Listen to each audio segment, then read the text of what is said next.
evening and welcome to the Anacortes City Council meeting of March 24th, 2025. I'd like to call the meeting to order. Mr. Hoagland, you take the roll, please. Mr. Fantini? Here. Mr. Young? Here. Mr. Walters? Here. Ms. Cleveland McGrath? Here. Ms. Moulton? Here. Mr. McDougall? Ms. Hubick? Here. Mayor Miller, Mr. Fantini. I move to excuse Councilmember Bruce McDougall.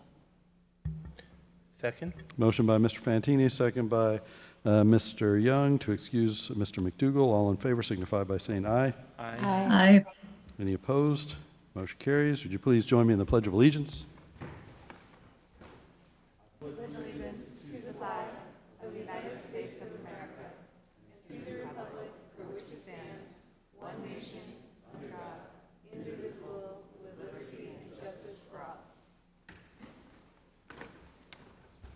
All right, first up, announcements, committee reports. Two quick announcements before we get to a pretty awesome presentation here. There will not be a council meeting next Monday, March 31st. That's our fifth Monday. Council does not meet on the fifth Monday. Next council meeting will be April 7th. Also, the U.S. Navy invites the public to provide comments on the draft amended analysis of the environmental impact statement for the E-18G Growler airfield operations at NAS Whidbey Island. Those are the loud jets that you hear and the air station that's 13 miles south of here. Two open houses, April 1st, April 2nd in Oak Harbor, and then a virtual meeting on April 3rd. You can find more information at www.nepa.navy.mil/growler. And that's it. So, because I want to get right to the good stuff and make sure our visitors not too nervous. Mr. Rayum, we're going to meet a falconer. Yeah, I'm just to introduce Andy Room, Public Works Director. Kaylin O'Neill is here. She's a falconer. I think it's called Airstrike.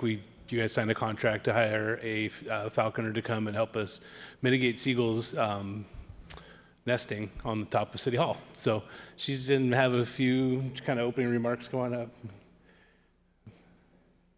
She's super excited to be to be here.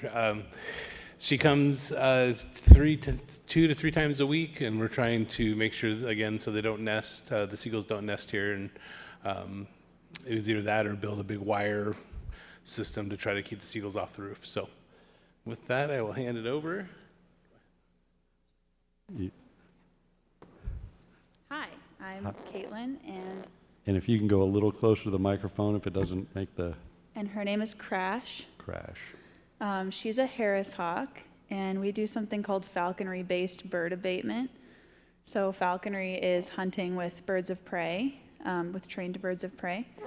And falconry-based bird abatement is where we take those trained birds and we go to different job sites and scare away seagulls, crows, geese, whatever birds are causing issues. So here it's mostly the seagulls, and the goal with abatement is to abate, it's not to exterminate. So our goal isn't to kill any birds, it's just to scare them off of a particular spot. So we're working on this building right now, and that kind of, it has a larger area that it affects. I would say a few blocks around whatever building we're working at. So, All right. yeah, that's what we're doing right now. Great. So I got to meet Cora last week, Yes. red-tailed hawk, and I was just impressed that the Seahawks were scared out of their, wits at just the presence of the red-tailed hawk, Yes. Cora. So It works very well. And Cora, I didn't even see Cora fly. But they obviously have very good vision, and they could see Cora and were not too excited about it. So. Yeah, because the seagull's survival relies on them being predator averse. And they don't know that she's different from any other predator. She's trained to come to me and not to go out and kill those gulls. But they don't know that. They just know that she looks just like those birds that do kill them. So they have to be on the lookout for those. And it also makes them reluctant to nest in an area where they are consistently seeing a raptor. Well, any questions from council before we let you go? Mayor Miller. All right. Okay, Ms. Moulton, then Mr. Young. Thanks so much for being here and providing this awesome service to us and our neighbors by extension. And I would love it if we could get a photo of you and Crash and put it in A-Town as Our Town, or put it on the website, because I think this is so cool that more people need to know about it than are Sure. watching this meeting.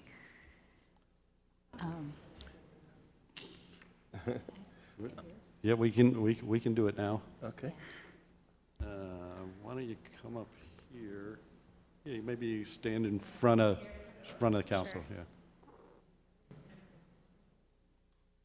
As the bird gouges my eyes out.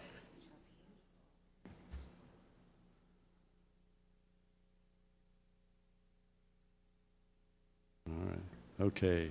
Anything Thank else, you. Ms. Moulton? That was a good one. Okay, Mr. Young and then Mr. Fantini.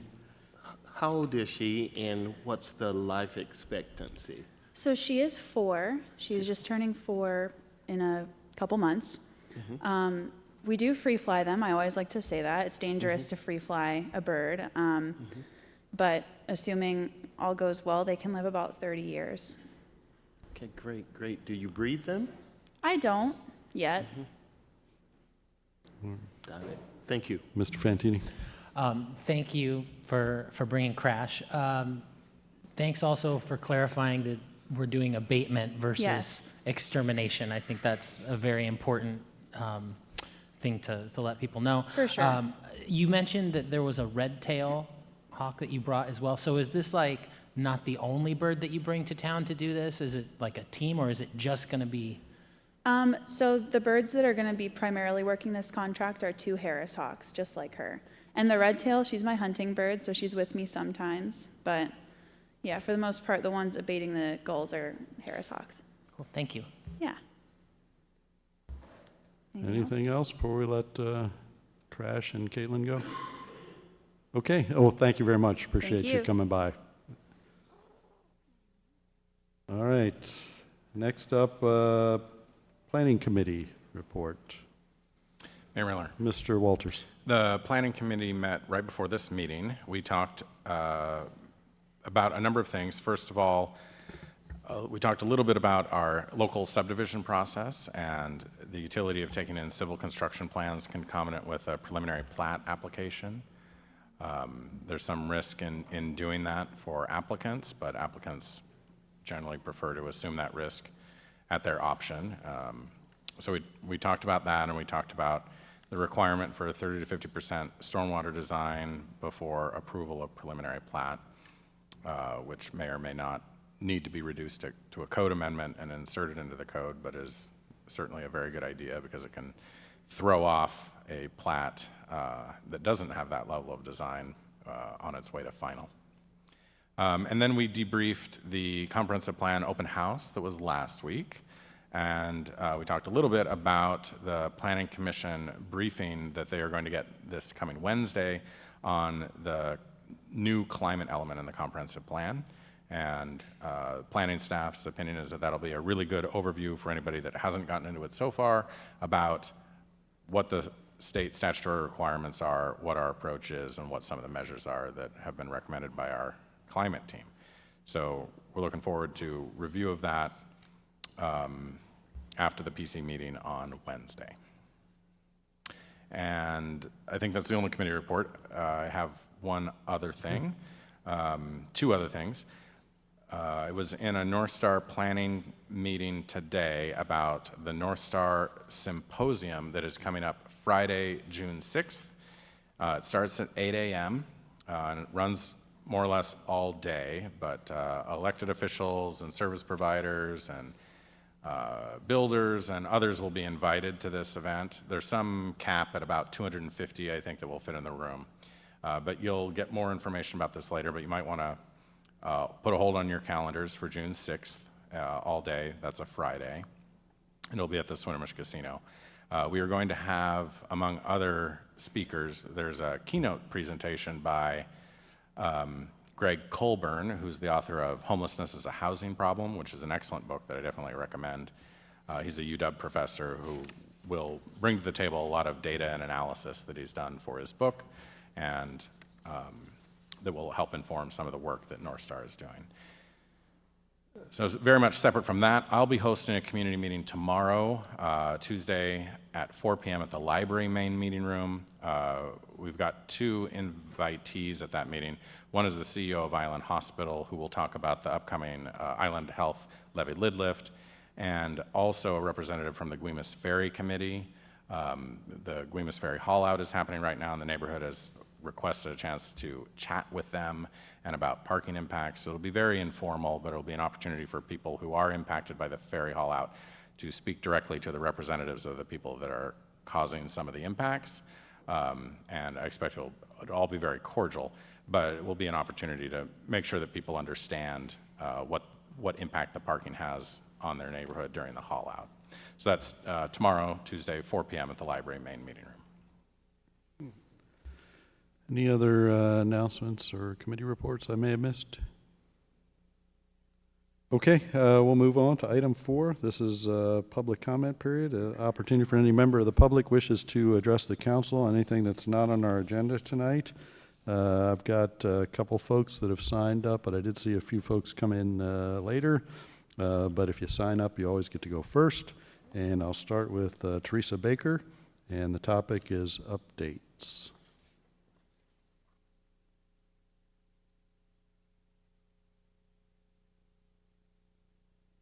And 3 minutes, and we'll wait till the light, you got it on, and you know, state your name, please, and city. Teresa Baker, Anacortes. Thank you for letting me come up. I didn't write anything down, so I don't know if I can get through this in 3 minutes, but last week, I'm going to first tell you why I'm up here, and second, make a suggestion.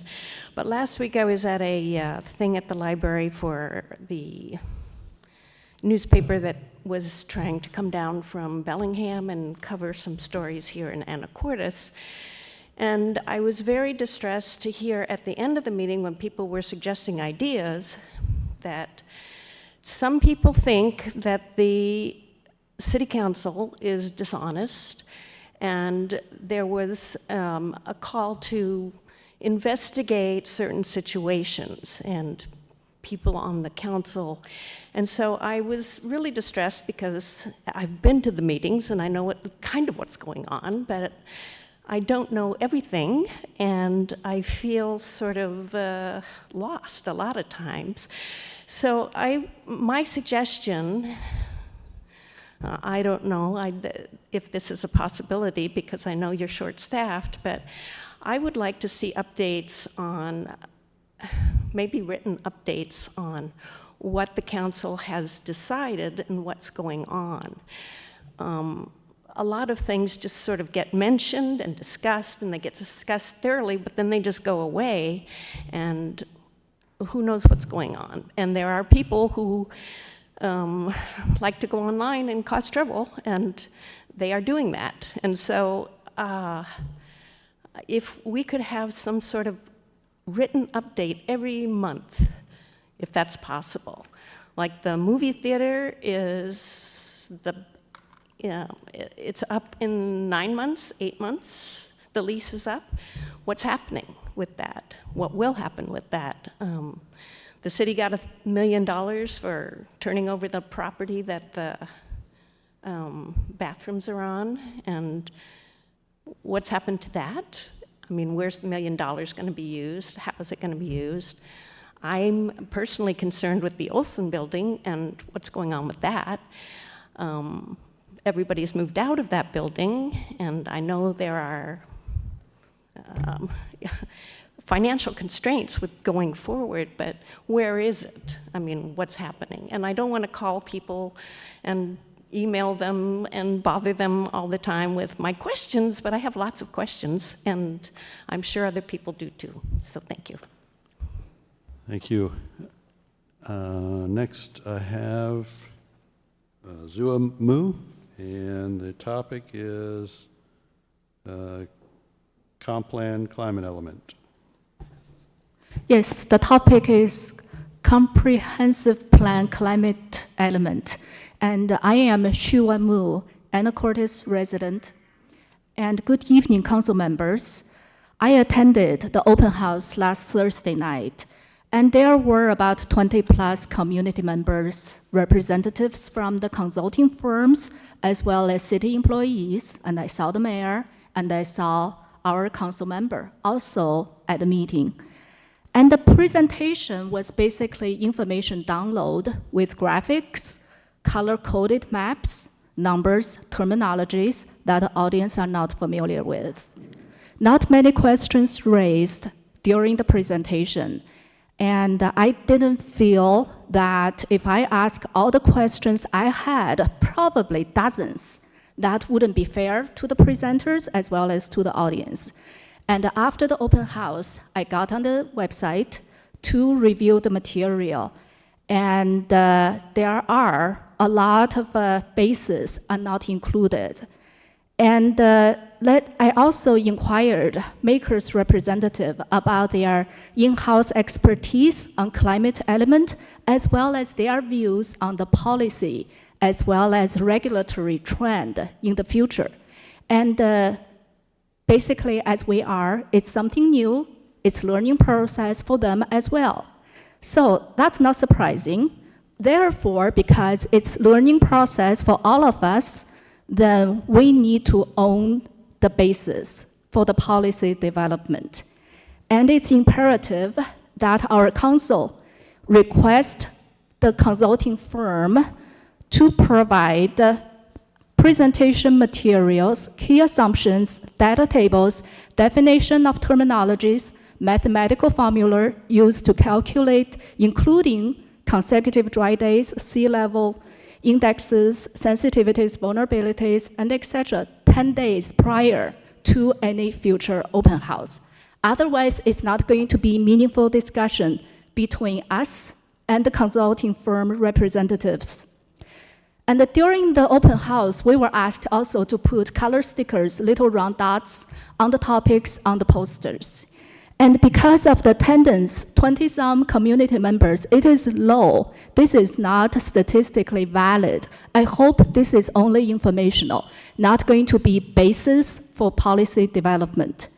And the Maker representative indicated to me that their expertise is in planning and the public engagement. So I encourage our council to work with our consulting partner to improve participation from the public. Lastly, the comprehensive plan drives future policies and resource allocation. We, the citizens of Anacortes, have to own it. And the consulting firms only working on our behalf. And there is an excellent web tool developed by Department of Commerce on Washington State official website. It is called Climate Policy Explorer. They have filters of greenhouse gas emission as well as resiliency. And then you can look at the policies, a long list, and I found the topics from the posters actually match the policies from this web tool. I would make a suggestion, since we're so short of public fund, how about our planning committee or planning commission? I don't know the exact difference in functions, to lead or facilitate reviewing of the policies. Let's own it. And then see what's benefit and impact the community most. And we incorporate the input from the consulting firm, but we cannot be sitting there, just let a firm, and as they're learning, and download information on us. Thank you for your time. Thank you very much. Okay, I don't have anybody else signed up. Anybody else wish to address the council on anything that's not on our agenda? Okay, we do have a parks update later that I'll ask for public comment. Next, item 5 is consent agenda, items A through E, council.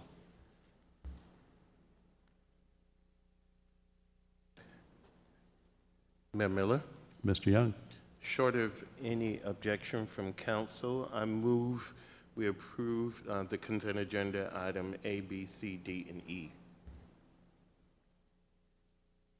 Second. Okay, a motion by Mr. Young, a second by Ms. Hubick to approve the consent agenda. All in favor signify by saying aye. Aye. Any opposed? Motion carries. Okay, we're on to other business, and item 6A, this is a Parks and Recreation update. This is a discussion item, and Mr. Lunsford's already ready to go. Mr. Lunsford. Thank you, Mayor Miller, council members, ladies and gentlemen in the audience. So here we go with our Parks and Recreation update. Please stop me with any questions that you have, and I'll be glad to do my best to answer them. If this will go forward. There we go. Okay, Senior Activity Center. So as you know, we are fortunate in this town to have a well-funded and high-functioning Senior Activity Center, and we've seen our numbers of participation grow over the past couple of years. Here's a nice example of activities there. This is after-hours activities, probably with the Anacortes A-Town Jazz Band and leading a dance program there. One of the many things that happens at the center. These are some new programs that we have. This is Bend and Beyond. It's an intergenerational yoga class trying to get elders and their young ones to come and bend and beyond as they can do. I think the little guy is already bending on the far left. He's wondering what everyone else is doing. And we have some woodworkers there on the right. And then some programs that we've started in the past 16 months trying to do evidence-based education. Powerful tools for caregivers is one of those. It's caring for those who give care to those in their family. So it's trying to help those caregivers take care of themselves so we can keep them healthy so they can take care of the loved ones who are needing the attention. Oftentimes it's a spouse or a family member who are feeling isolated and need that help. So these classes are done via Zoom, and they've also developed a kind of an alumni group so they can give support to one another after the program ends. Another one that's maybe more familiar to the public is Aging Mastery. That's one that helps one deal with the third chapter of life and help you understand all the things that go with the aging process and to do that with grace and dignity. And that one will be changing its name a little bit because the National Council on Aging is no longer having this program the way it's set up, but we will continue to keep the elements of the program, and Carl Wolfswinkel and his staff are working on that. Right now, you're also familiar with a program that's helping the Senior Center Foundation is helping to fund a community needs assessment. That will help us with our planning for the next 20 years to understand what seniors need in the community who come to the center and who don't come to the center. Seniors as a whole, what they're looking for from the community and what we as a city can help them. And we're working with our partners at the foundation to get a better sense of that. So that information will be coming to you in whole towards the end of this month. No, excuse me, in April. Mr. Wolfswinkel will be coming to answer your questions after the study is complete. Mayor Miller? Ms. Moulton. Thank you. So back to the Aging Mastery Program, did the name change, or is there a funding gap, or what's the scoop? I think, Ms. Moulton, thank you for asking that. Mr. Wolfswinkel can answer that better than I, but I think it's just, it's been going for some time, and I think they're just not supplying the class material any longer. They're changing it up a bit. And so that doesn't mean we won't keep offering it. We'll have to change the way we offer it. Bonnie Nelson has been offering it there for some time and has many alumni group that still attend, and it's a highly valued program within the center. So we're going to find a way to keep that going. It might change a little bit, but we are determined to keep that happening because it's been so popular. So it could shrink from 10 weeks to 6 weeks. It could be 8 weeks. It could have different elements a part of it. But it's been so popular and well attended over the years that we want to keep it happening. So when you say it's changing, I don't know, is it like the So curriculum? they're no longer sponsoring it. Oh, okay. So we're going to have to redefine the elements with Bonnie and keep it going forward. But it won't be, maybe they own the name, Aging Mastery, but we'll keep the elements that exist, but they're no longer sponsoring it. So we'll have to change it up a bit. Okay. That's all. Thank you. We didn't want to surprise people too much by that. Thank you for that question. The Senior Resource Fair is something that they've done in the past, and they're bringing back on September the 13th. Vendors will be coming to the Senior Activity Center and having information there for seniors and their families, as well as activities and education. So that'll be on the 13th of September.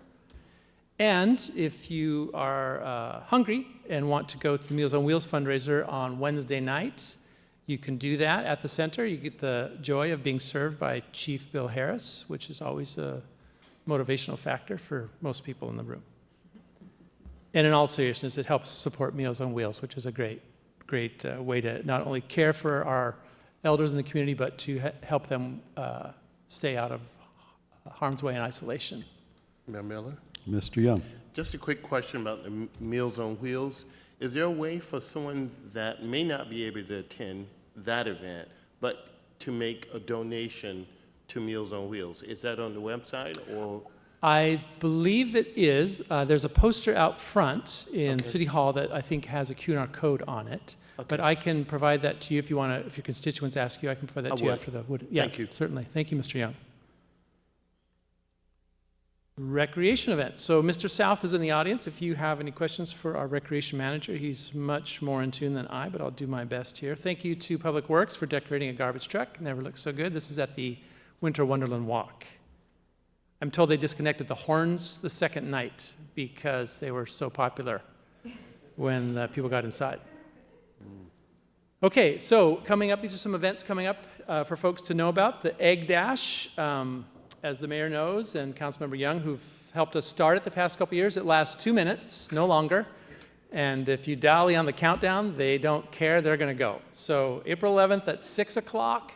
It ends at 6:02. It's open to the public. It lasts, I was going to say, it lasts that long? It seems like it's About that, the 6:01 and 3/4. fastest 2 minutes in sports Yeah. or something like that? And there's an area there for 6 and up, 3 to 6, and birth to 3. So we give you, everyone gets an egg, just go see the bunny. Mr. Young. Just as a quick side note, when I was there, I was still trying to get everybody together, and next thing you know, the babies took off running. So, and they all piled after that. It was hilarious. So all I could say is go. Yeah, that's the best thing. But it's Yeah. a beautiful thing, though. Families, kids, they're so serious. It's a wonderful gift to community for that. And, Yeah, it's free to the public. It's open to everyone to come back Yeah, on the thank you. 11th of April. Thank you. Kids Fishing Derby. So Kids Fishing is just an event that we put on with Puget Sound Anglers. We're grateful for their help. They really help the kids get out and do their best. If they don't have a pole, they don't know how to fish, the anglers are there to help them out. That's on the 31st of May at Heart Lake. Bark in the Park. Thanks to our friends at Fidalgo Island Dogs Off Leash and the Anacortes Police Department. We partner with them at Storvik Park on June the 14th. So bring your favorite four-legged dog friend and show up. Kids Are Best Fest, that is at Storvik Park as well on the 12th of July. And it's open to all. Mr. South, is that 10 to 2? 10 to 2, thank you. It's free to the public, and we have many supporters in the community that help us present opportunities, bouncy houses, books, events, and games. And then, if you want to register for some of our upcoming summer camps, classes, and leagues, April 21st is the first day you can do that. That's online. And that will be in the A-Town coming out soon, or middle of next month. This is the puzzle competition. I think Mr. South told me to say that he likes to take things that are relaxing and enjoyable and make them horrible competitions to cause you stress and anxiety. Those may not be his exact words, but that's my interpretation of what the puzzle competition does. So you can do that with a group like these folks are doing. You can do it individually, and you all get the same puzzle, and you have X amount of, well, it's whatever it takes. First one to cross the finish line wins. So if you're feeling too relaxed, you need some stress and anxiety in your life, just watch the next, when's the next one? April 17th at the Senior Activity Center. Sign up on our website. Here's a young one who caught a fish about their size at Heart Lake. Thanks again to Washington Fish and Wildlife. They helped to stock the lake in preparation for that day. It's great service to the community. The Arts Commission. So you can see on the left here a photo of artist Joe Treat anchoring his bears to the ground at the Madrona Grove as part of this Windermere Madrona Grove Sculpture Galleries in place right now for you to enjoy. And a piece that we did in collaboration with the library and the senior center at the library last summer called Paint Your Grandma. And it was for elders and their young ones to come and do portraits of one another and share them and share some ice cream afterwards. So we've done a couple of intergenerational events like that and can plan to continue doing them. Sorry about that. Forest lands issues coming up. So ACFL plan is in full swing. Mr. Vokes is leading that for our staff and the Forest Advisory Board.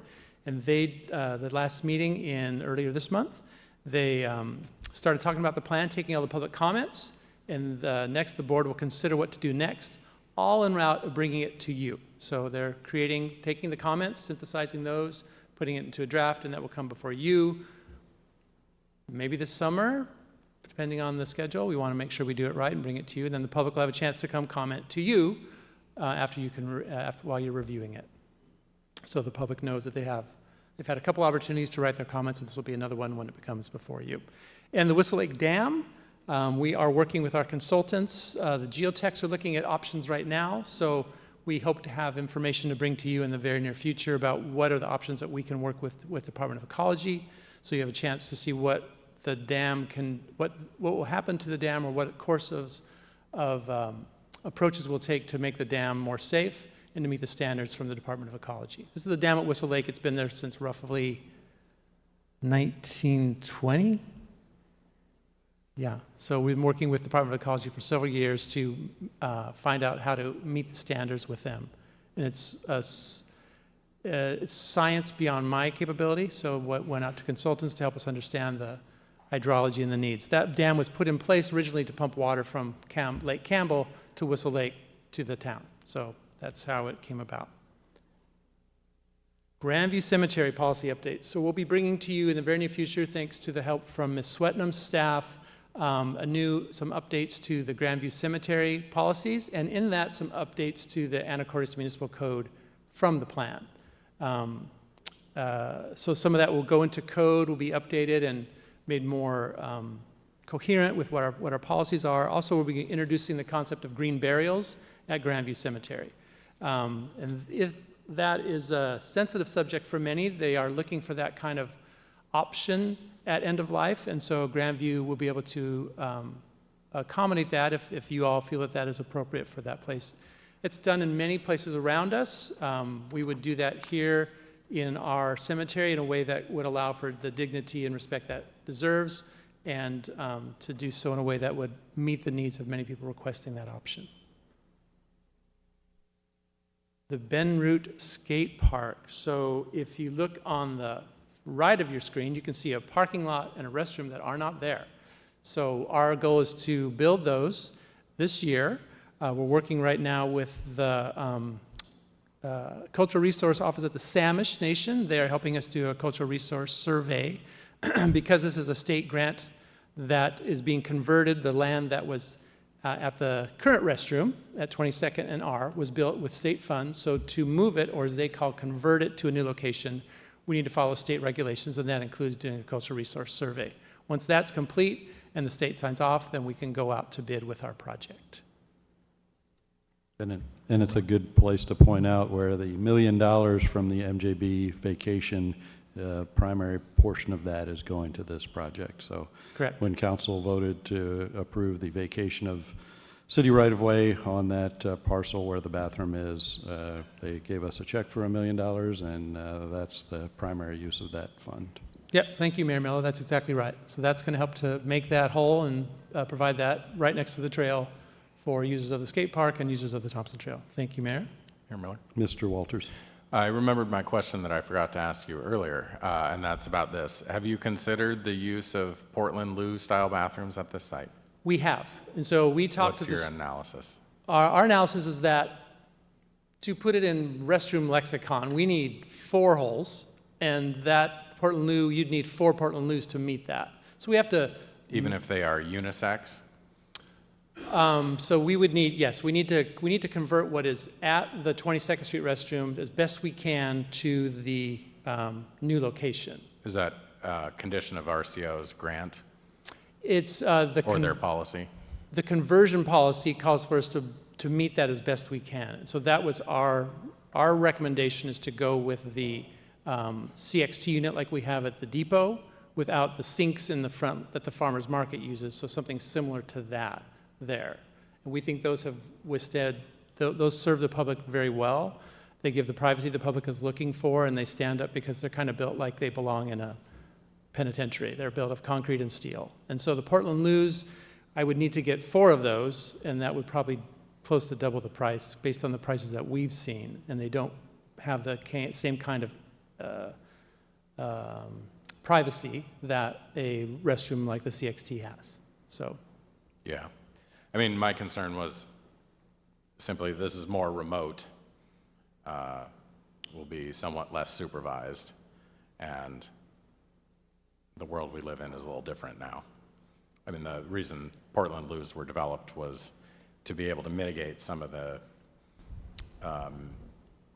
misuse of restrooms by homeless people or others.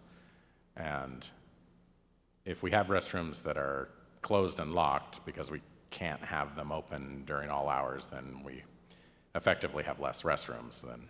sure, no, otherwise would. it's a reasonable argument, certainly. We think the CXT units have stood the test of time and are a more closely converting what is already there at the 22nd restroom site. And that's what we recommended to the state, and the state has approved pending the cultural resource eval. So in other situations, you could look at a Portland loo, but to our needs, the CXT is a very useful and serviceable site or service for the community for a restroom site. Mayor Miller? Ms. Moulton? Oh, I'm sorry, Mr. Walters, were you finished?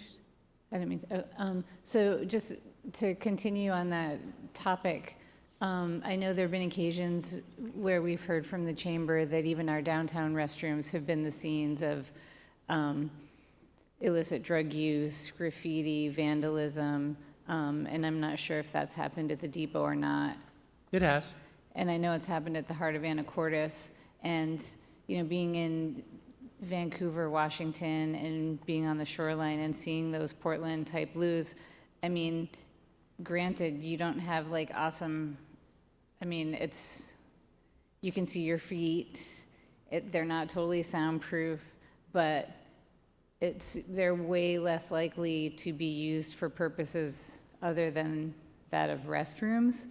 And to Mr. Walters' point, that has been an issue, and it costs a lot of money to clean these up and fix them. And sometimes people have been found unconscious in restrooms, and it's easy to spend a lot of time in them when they're private and they're lockable. And so I really think that might, I'm not sure how long the conversations have been, but I think that deserves a lot of consideration, and they might be expensive, and they're not glamorous by any means, but they're very functional, and they discourage activity that we want to discourage in our public restrooms. Sure, I couldn't agree more. They are a very useful restroom for that application, and our belief is that we are there a couple times a day, not only ourselves, our staff to open them, but then the clean team, the folks that help to clean them for us. And then the public is there quite a bit as well. So we don't, after COVID has passed, we don't see the amount of drug use that we saw in our restrooms at that time. And I think that it's important to remember that 98% of the people going to the bathroom in our public bathrooms are just there to go to the bathroom. They're not to do anything else, maybe 99.5. So we're trying to provide a place for them to do that in a way that they feel comfortable and that will use it. So we found that other options, our use, our timed locks, our visitation, help to keep those restrooms clean and safe and open. We don't put like the family style restroom you see at Storvik or Washington Park. We wouldn't put that downtown. These are open. They have two sides. You can go on either side, men's side, women's side, and use them. And we've not seen as much problem with those kinds of restrooms as the kind that you can lock. These are not lockable. You just go in and use them, and then we lock them at night. So I understand your point. I agree with it. I just don't, I think that the Portland Loo is useful in that application, but I don't think it's useful in this application as the current restrooms that we've cited. And I'll just say to Mr. Lunsford's point, he's got a lot of experience with bathroom issues. I know it sounds goofy Thank you. to say. I do. Yeah, the CTX or CXT. Yeah, they're bomb-proof, and the examples that you gave are a great point. That evaluating those. But the ones that receive the most damage, the chamber bathroom and the heart, are very, very, very different from the CXT type, what I call bomb-proof type bathrooms. Right. So, again, great point, and I know Mr. Lunsford will take those Yeah. points as we're Mayor evaluating. Miller? Mr. Fantini. Sorry. I was super interested in this concept when it was brought up several meetings ago, and I just have a little curiosity. The first time I ever saw one in person, this Portland Loo, was in Bellingham.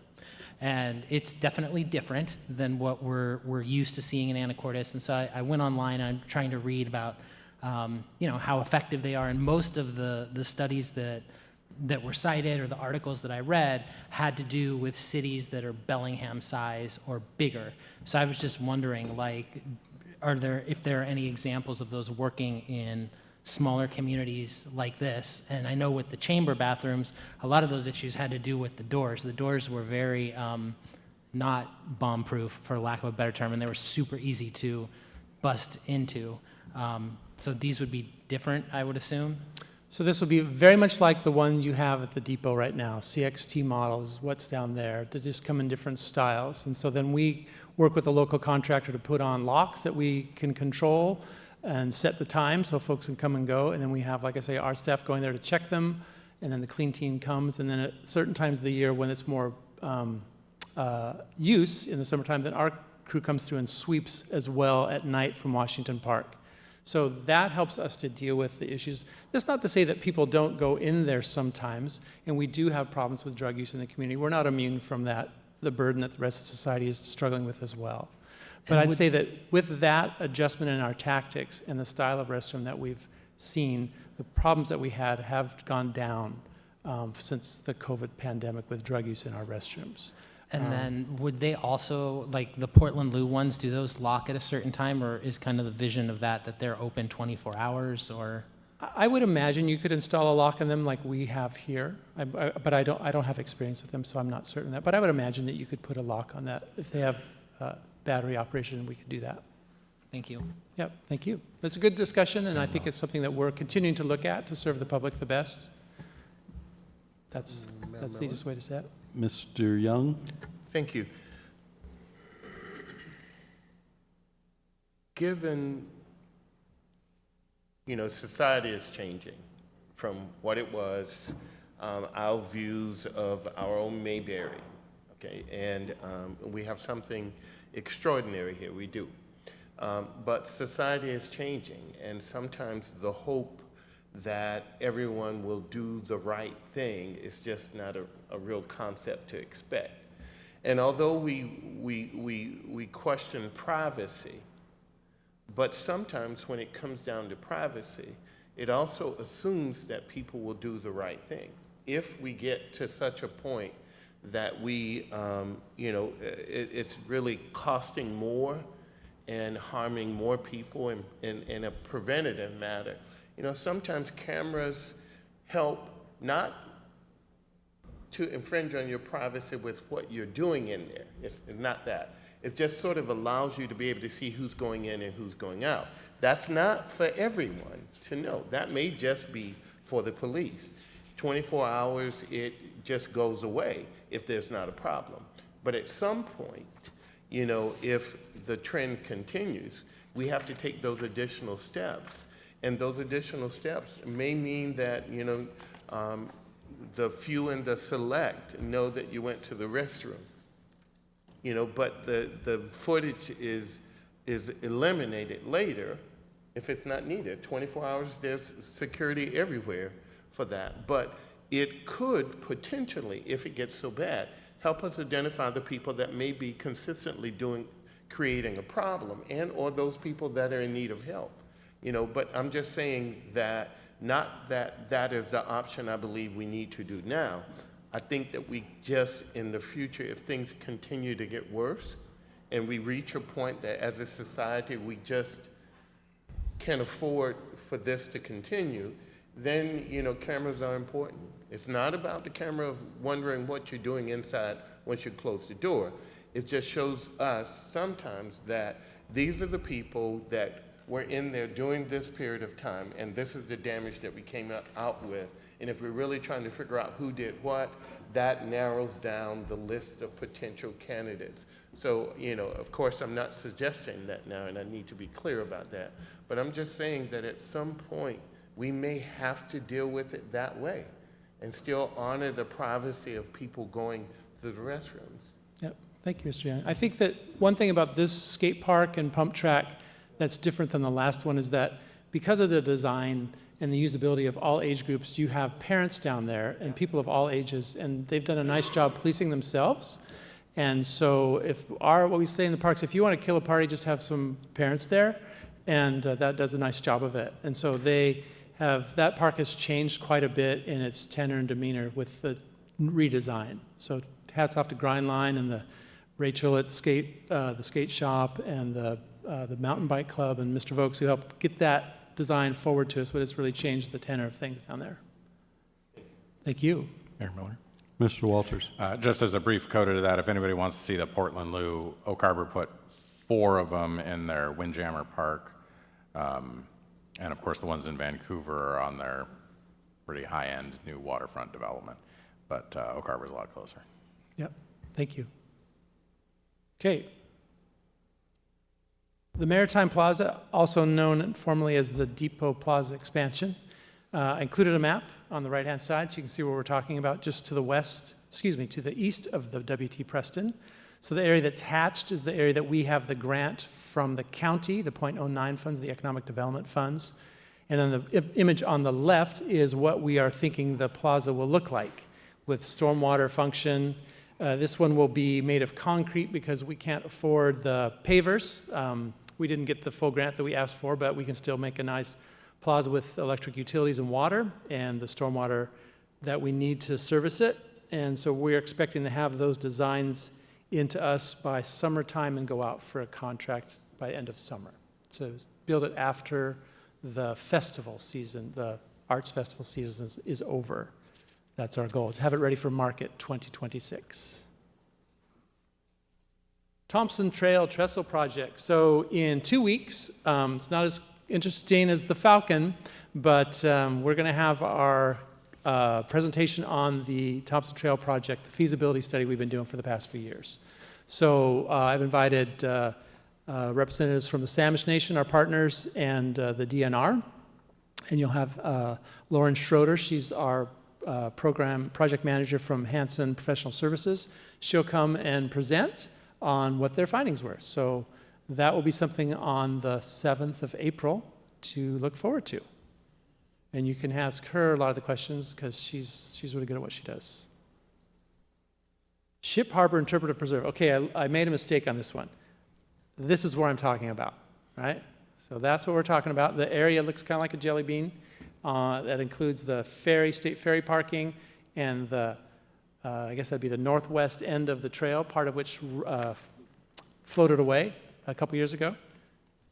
We are looking at working on redesigning it and rebuilding it to connect to the state ferry with the ADA ramp down to a platform, and then continuing to build where it was destroyed by the king tides, and then in another phase connect the two with, we'll try to make it ADA as best we can given the terrain.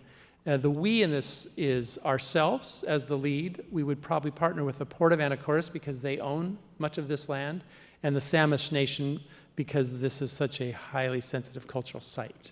So we've met with Samish on site, and Nicole Johnston's the project manager. Nicole's met with, I believe, Kevin Anderson from the Port of Anacortes. So they're aware of what we're doing. We're trying to get to, these drawings are 15%, and then these would allow us to go out for grant funding.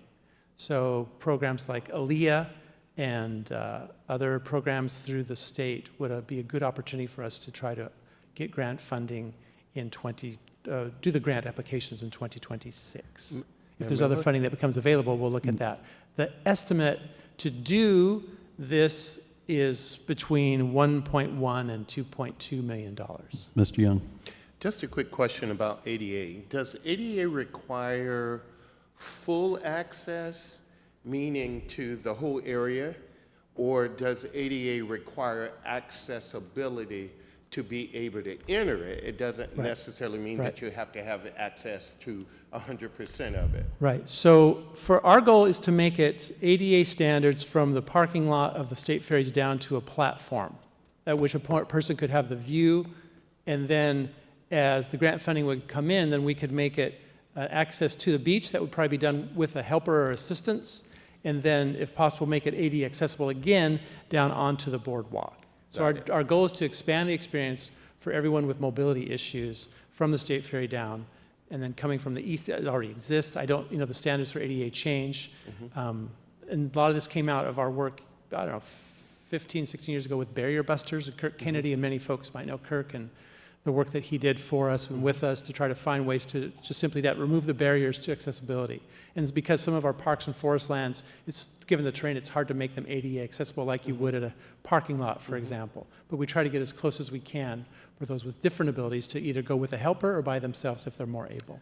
What I appreciate about it is the conscious and intentional effort to make sure that everyone has access, which is wonderful. I was just curious about, did any funding that went toward it, sort of commands that every aspect of a park is ADA accessible. And I think that you've answered my question very good. Right. Thank you. Thank you for asking it.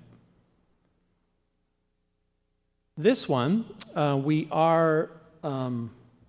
have our hat in the ring for a grant at the state legislature right now. So this was awarded funding by the ALEA grant program. It's just waiting for the legislature to pass a budget that would include that funding. It's not an increase. We're right on the edge. If they just give the same funding as they did last time with the ALEA budget, then we would get the funding for this. And so this one, as you can see, would take the Heart Lake parking lot, the lower portion, which is about 40,000, 45,000 square feet, and about half of it would be converted back to forest and native plants, and the other half would be paved and graded in a way that was away from the lake into bioswales, so it could be treated. And then you would have an accessible parking that would meet ADA standards down to a dock in the lake. We don't know what we would do with the ramp exactly. We'd have to look into that with and talk to our anglers and other users of the lake. This is just a concept drawing. This is not the design, right? So this is just elements that we would like to do. So if we're awarded the funding through the state, we'll know by the end of June, if the session doesn't go long. Then we would Mr. Vokes is our project manager, we would convene public meetings and take stakeholders' opinions and say, these are the elements we need to include to meet state funding demands. This is what we think would do. This comes from the Heart Lake Master Plan that was done in 2010. That's why it's designed this way. So we'd take that, talk to the community and say, hey, do you still want to do it this way? These are our goals, to have accessible parking, to have paved down below, to treat that stormwater so it doesn't go into the lake, and to have this area that's reforested.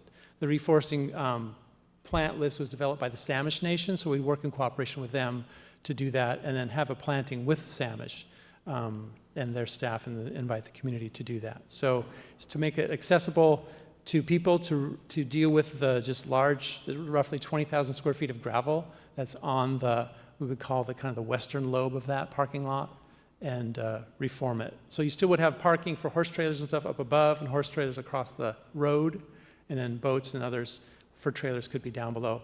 You're not seeing as many boats with trailers anymore. It's more hand launch. So what we're seeing is kind of the way it's going there. Mayor Miller? Ms. Moulton. 2 quick questions. What's the name of the grant? Aquatic Land Something Account. Okay, so it's ALEA? ALEA is the acronym. Okay. Aquatic Lands Enhancement Account. There it came. Okay. Finally came to me. Thank you. Thank you. Great. And, oh, darn it. I had another question about this. I forgot, though, so I won't make you wait. Come back to you. Is that it? No. Oh, okay. I'll be here for hours. Okay. All right. We have a meeting coming up on the 8th. That's that's the regular Parks Recreation Commission meeting. Ms. Moulton? Sorry, I Moulton, remembered. How much is the grant application for? The grant application is approximately $500,000 that we're going to be awarded, and then we Okay. would match with forest lands interest earnings would be our match. Okay, so it would be $1 million project. Roughly, take. yes. Okay. Could be 970, 940. I'd have to look at it, but it's roughly Okay, $1 million. close enough. Thank you. Yeah, thank you. So community center meeting is going to be part of the Parks and Recreation Advisory Commission meeting. So former Mayor Gear is going to come talk at that time, she's been talking to service clubs around town about her desire to keep this moving forward and our desire to see this center. It's one of our greatest needs to have another gymnasium in town. Picture kind of the size of the middle school gymnasium for the community use for everything from basketball, pickleball, all kinds of things, walking, exercising for birth to 3, like they do right now in some of our basement of City Hall. We just need to expand. It rains here occasionally, and so people are seeking places to recreate indoors, and we don't have that outside of the school system or our ancient gymnasium, and so that's a need we've seen for decades, and so we're trying to alleviate that and are grateful for this push. And so if you want to learn more about that, come to the Parks Commission meeting on the 8th at 6 p.m. right here in Council Chambers. Altair Americas Park. So we've started the first phase of doing some paver work out in front, and you can see we did some landscaping and sculpting around. This will really be buttoned up once we finish the depot or the Maritime Plaza, right? So this will meld with that once we get that, and then that will meld with the reforming of Market Street that the port is planning to do as they move ahead with that. So we have their survey data, our consultants have their survey data. Working on this park is long overdue. We need to give it the respect it deserves. So we're going to be taking the paver work that we did in the front and then bringing it through the park this spring to create a walkway through the park and putting in new picnic tables, and then continuing the landscaping. We've reached out to the families of the Altair Americas tragedy so that we're in touch with them about what we're doing, so they understand that process, and we've reached out to them for feedback. Sturvik Small Courts, if you are a sand volleyball fan, we're still planning to go ahead with that. In the little area in yellow in the square in the top left, that's where we're going to do it. If you're a fan of big trucks breaking concrete, we're probably going to start doing that in the next 30 to 60 days. Mayor Miller, Mr. Fantini. just a quick question on that one. There's a lot of housing that's right next to that, and I'm just curious if there's a plan to have some community outreach to those houses, if they know what we're planning to put in there, because just given kind of the pickleball situation and how that is kind of, are we planning some outreach? So last summer, we wrote to everyone within 300 feet of the park and sent them a letter saying, this is what we're planning to do. We'd love to hear from you. And those comments went to Ms. Johnston, Nicole Johnston. And so we had a couple questions, but nothing serious. Our goal is still to put 2 sand volleyball courts there. We have funding for 1 and a third maybe, and need to raise the rest from the community to build them. So we'll keep working on that this summer. But yeah, that's the sand volleyball community. The volleyball community desires to have 2 courts so they could have enough for 2 games. So we will continue to take comments from the community, but that's what we did for our outreach. Mr. Walters. I heard from a couple residents about this project. I would summarize their comments basically as, knock yourselves out, just don't do pickleball. And I promised them that wouldn't happen. We plan on staying conscious and not doing pickleball. Yep. Cap Santa Lookout, not Cap Santa Lookout, but Cap Santa Lookout. That is coming along nicely. You can kind of see it here. If you go to the summit, you can see what's going on. It's behind chain link, unfortunately, still, because we are waiting for the rails to go around the edge to seal it off. So thanks to the Rotary Club, thanks to Strandberg Construction, and everyone who's put forward a great foot to get us there. It's the 16th of April at 1:30 is the grand opening. There'll probably be a soft opening beforehand, but the grand opening is 1:30 on the 16th at the summit. There'll be shuttles from the bottom parking lot down by Rotary Park, by the Cap Santa Marina, or you can walk up. So 1:30 on the 16th of April. Pickleball update. So our crew is repairing the fence that blew over at the Clear Ridge Courts. Once that's repaired, they're going to put on the sound muting curtain, the acoustic block, and we expect to have that up, if all things go well, in the next 30 days. We have the materials. It's just waiting for the concrete to cure in the poles. So we had to sink them a little deeper to support the weight and the wind throw from the acoustic block. And then, so that's what's going on. We're increasing indoor play. If you want to play pickleball, you can go to Mount Airy School, Mr. South, on Monday, Wednesday, and Friday at 7 to 9. And if you want to play pickleball at noon, you go right downstairs to our gym, and some enthusiasts will show you how to play, or give you some paddles. You can play with them. It's kind of a thing we're trying to do during the wintertime to help people get introduced to the sport. And then finally, we're working on an agreement with the school district, thanks to help from Ms. Swetnam's office, to convert some courts at 22nd and K. So that's very much in the beginning process of just talking to the school district to do that process. So we would surface the southern 2 courts and convert those to tennis and pickleball, and then work a system that Mr. South has helped to think of with me and put nets there for folks to check out and use. So a question that some of you probably have are, isn't that going to be kind of loud? Which is the question that we had for ourselves. So we walked around with a decibel meter, and we tried to see what kind of decibels we were reading while playing pickleball at the court, and they were the same as the street sounds. But as people complain about, some people for pickleball, that's the noise, like the level of the sound is annoying to them. So there's 2 houses we're concerned about on the south side, and so we're going to reach out to those houses once we get this settled with the district to make sure we're going forward, and talk to them about it. They're over 250 feet away, which is the recommended distance for a pickleball court in an urban setting. And then we would look at, do we need to put acoustic block on that south end or something like that? So that's our process right now. We are, like I say, negotiating with the school district to do that. And as it keeps going forward, I will let you know. Okay? Mayor Miller.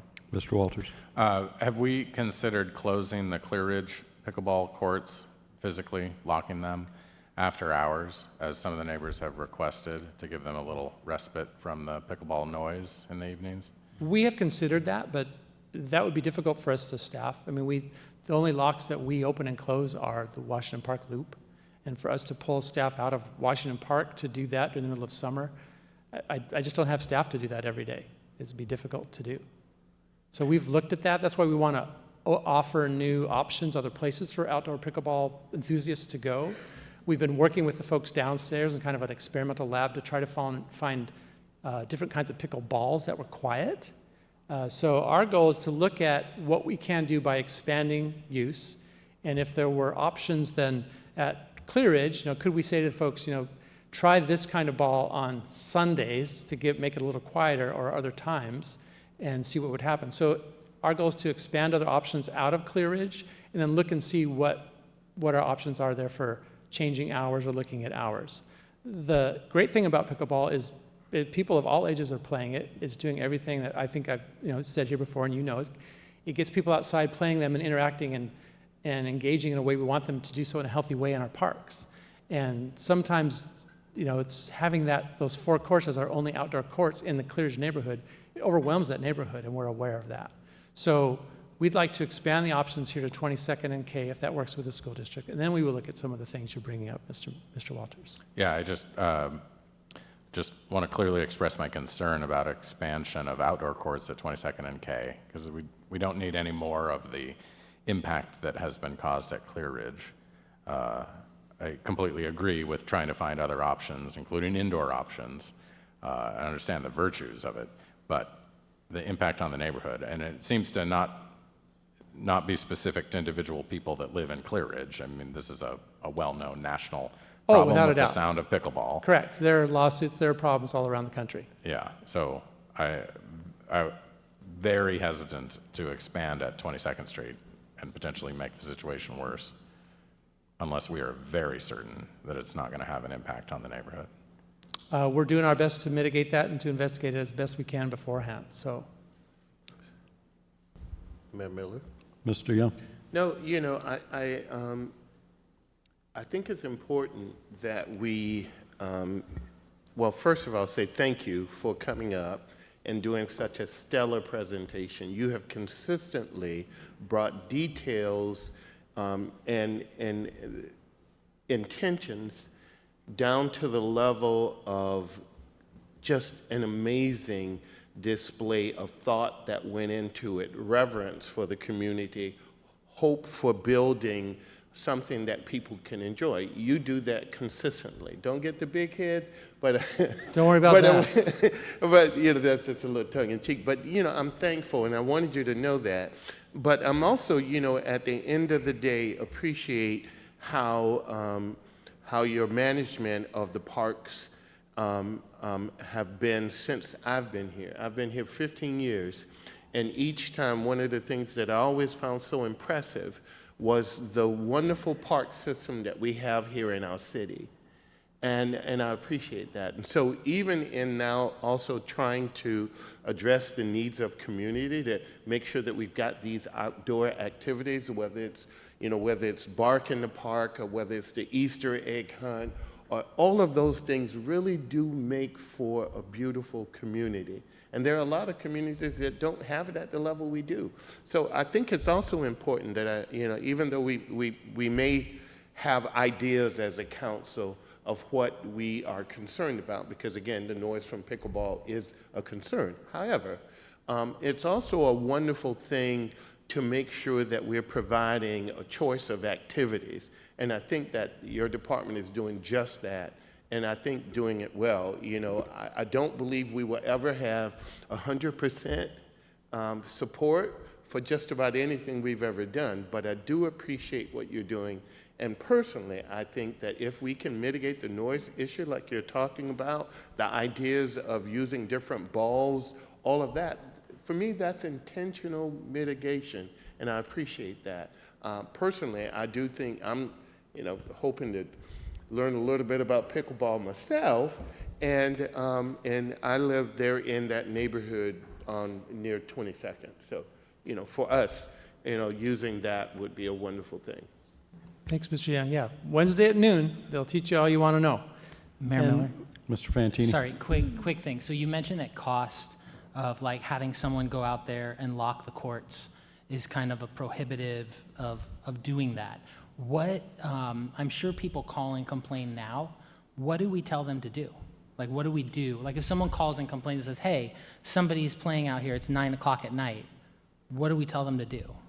So when the neighbors contact us, we talk to them about what's going on, try to engage them. So we say, the courts close at 8, you can call dispatch, and you can ask dispatch to call the police. You can also ask dispatch to call us, the parks management. They do that for different things, a dead deer, other issues that go on, and they reach out to us, and we deal with that.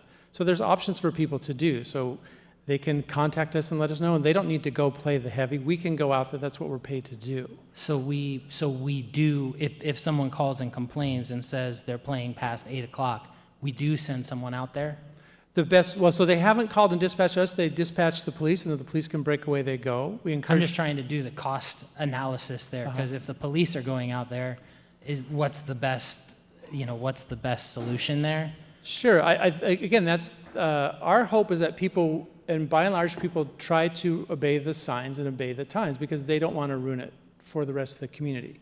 But every user group has its rogue users, be they pickleball players, dog walkers, mountain bikers, what have you, people who are disrespectful to their neighbors. And so in that sense, we can talk to them. In that sense, I think that Chief Floyd wants his people to go talk to people who are being disrespectful in the community. So that's what we try to do in those senses. If someone's playing at 8:01 and it closes at 8, that's maybe a little bit too much. But if it's 8:15, 8:30, 9 o'clock, and they're not respecting those hours, we want to know about that so we can go deal with it.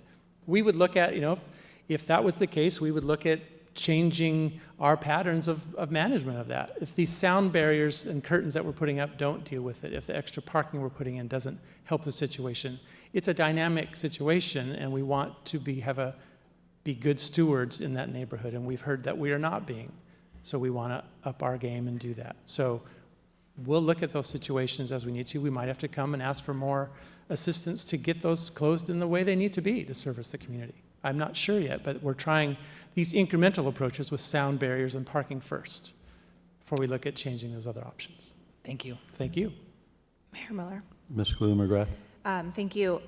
I would just like to say that looking at 22nd K, pulling up an aerial map on that, and you said the two southern. Those are the closest two, yes? That you would probably use, right? So those are the ones that are kind of, they are almost perfectly centered with as much buffer as you could possibly hope to have for a residential neighborhood where you've got, courts available that already exist. Right. So I just think that I appreciate you working with the school district to try to find a solution using courts that we already have in a location that makes sense. There's parking there, there's Island View Elementary, there's a middle school, there are tons of baseball, softball fields that are used every afternoon. I think this solution makes a lot of sense. And if we can have more courts to be able to take the pressure off clearage, that I'm glad that you're pursuing this as an option. So I just Thank want you, to Art. give you some support and say Thank you, this Art. is a cool partnership if we can get it all hammered out. Yeah, thank you. That's our goal. West End Park. So we had a nice meeting back in January with a lot of folks from the neighborhood. We appreciated them coming out. Thanks to Mr. Fantini for attending as well. And so we have taken those comments and we are working with a designer to put that all together and bring back some concept drawings. And as soon as we have those, Mr. Vokes is our project manager, and we'll call a meeting in, perhaps later April, early May, once we have the drawings in hand, and take them back for a second stakeholders meeting. Say, this is what we heard from you, this is what the designer created, and so give us your feedback on this. So that's just a creation of a picture based on their comments is our goal next. And then we would proceed to next steps and keep refining that. So that's going to be coming up probably let's say within the next 8 weeks is our goal. That's all I have. All right. I didn't ask the audience if any member of the public wishes to have any questions. This would be the time. Okay. Council, any other questions before we let him go? Mayor Miller? Mr. Walters. On the Maritime Plaza, what's the additional cash that you need to extend the plaza with pavers versus what you've got planned, which appears to be a kind of checkerboard of cement panels? I don't have the answer to that question because we've not looked at pavers because they were. So roughly about $281,000 is this cost with the stormwater and the engineer's estimate at this point. As they get to 90%, 100% of the drawings, that may change a bit. You can kind of see there's asphalt entrance where there's to the Maritime Center right there. That's the green color. And on further to the left, there'll be a periodic exit for some of the food trucks from the farmer's market that can get out there because the driving will be tight. I don't know what that difference will be. I can look into that and see and ask the engineers what they think that might be, but. Well, as I mentioned when we approved the grant agreement, I was interested in that because if the amount of the grant is not sufficient to cover the pavers, but if pavers are our preferred alternative, what's the delta? Right. Do we need to come up with 50,000? Do we need to come up with $1 million? I mean, the delta makes a big difference, but Sure.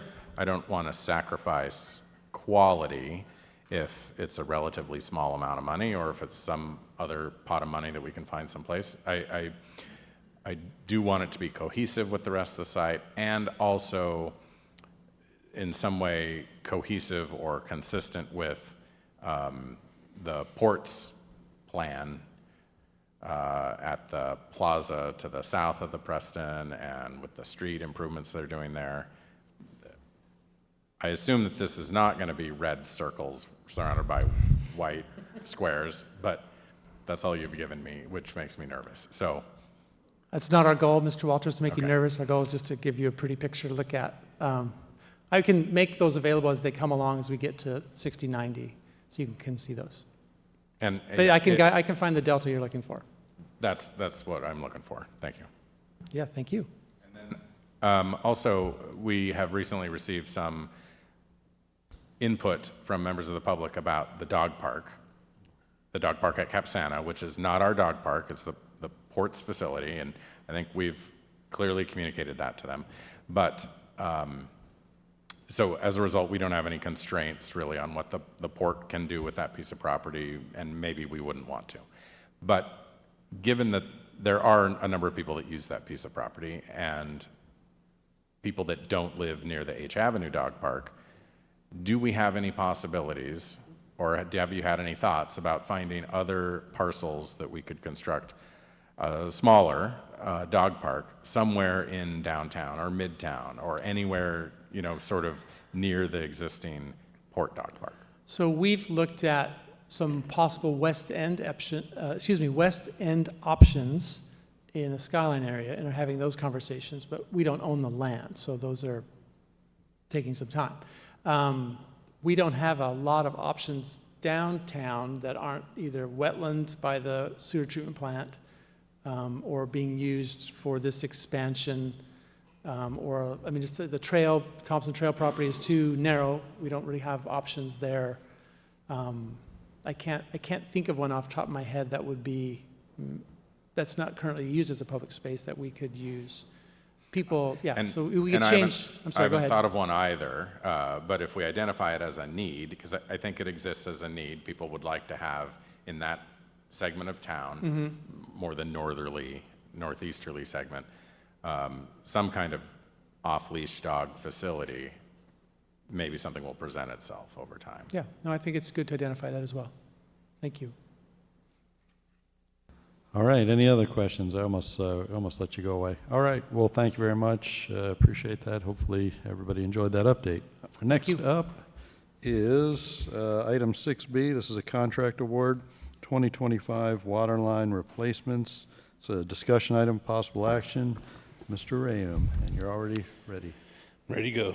Mayor, City Council, before you is a contract in the amount of $1,488,245 with Summidex Construction to replace water main, water services, and hydrants and restore the street once installed. The water mains were selected because of history of breaking and observations of the main while performing maintenance that requires exposing the main. The areas that we are going to do the water main are 5th Street, K to N. The map is in your packet, by the way. 37th Drive, 38th, 39th Bullock, Broadview Drive, 39th, 40th J Avenue, St. Mary Drive and St. Mary Place, and Terrace Drive. All these streets are also slated for overlay in the near future. Mayor Miller? Mr. Walters? So these streets were selected due to a history of breaking. So for example, 5th Street, and it was a couple of years ago, I think it maybe broke twice in one summer. That was last summer.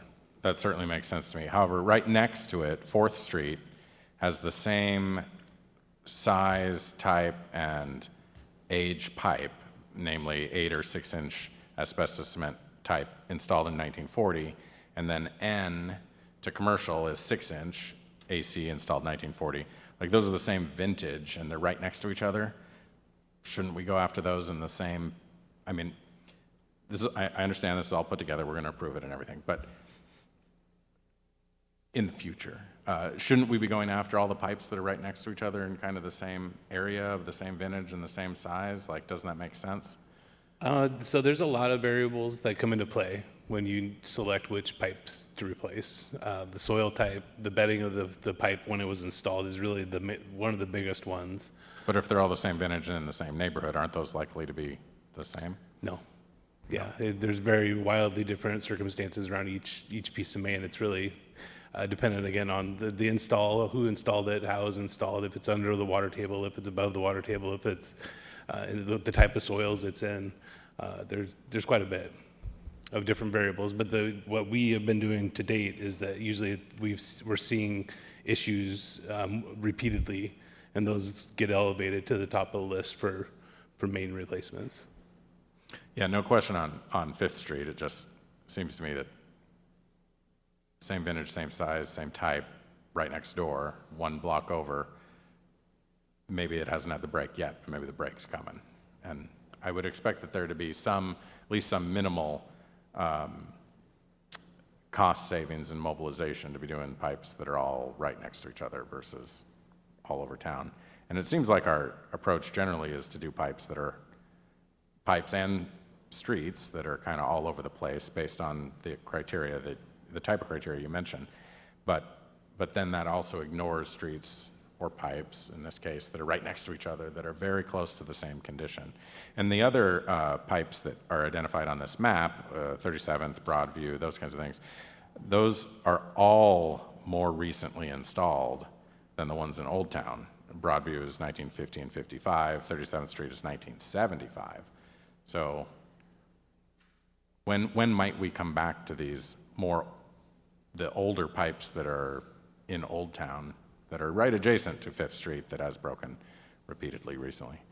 When they start breaking, that's typically the tipping point. We have to wait for them to break first? I mean, it'd be fantastic if we had a system. So my goal someday is to have an asset management system where we have a predictive capability to get to it before they break. I have yet to see that happen in a water utility in I don't know how many years I've been doing this, but a long time, and it's hard to know when it's buried. It's easy to see a street, and when the street needs to be replaced, it's visually obvious. Water main's not the same, and the age and the size and everything else, those are factors, but they're not driving factors for when you trigger replacement. Okay. Other questions?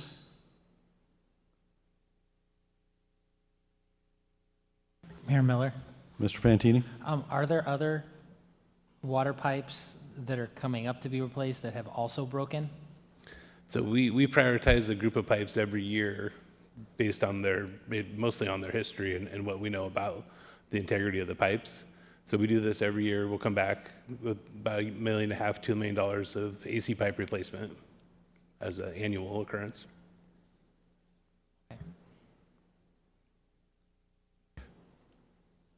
Mayor Miller, Mr. Young?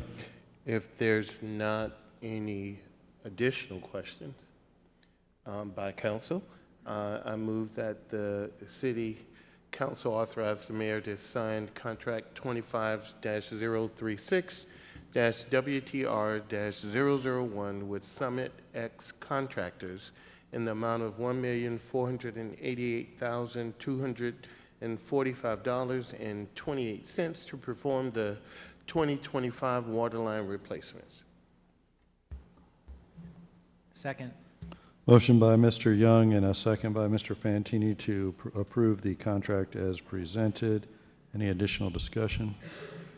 Mayor Miller? Mr. Walters? Just one follow-up then. So on this map, all these southerly replacements, St. Mary's Drive, Terrace Drive, Broadview Drive, 37th Drive, have all of those lines have had recent breaks?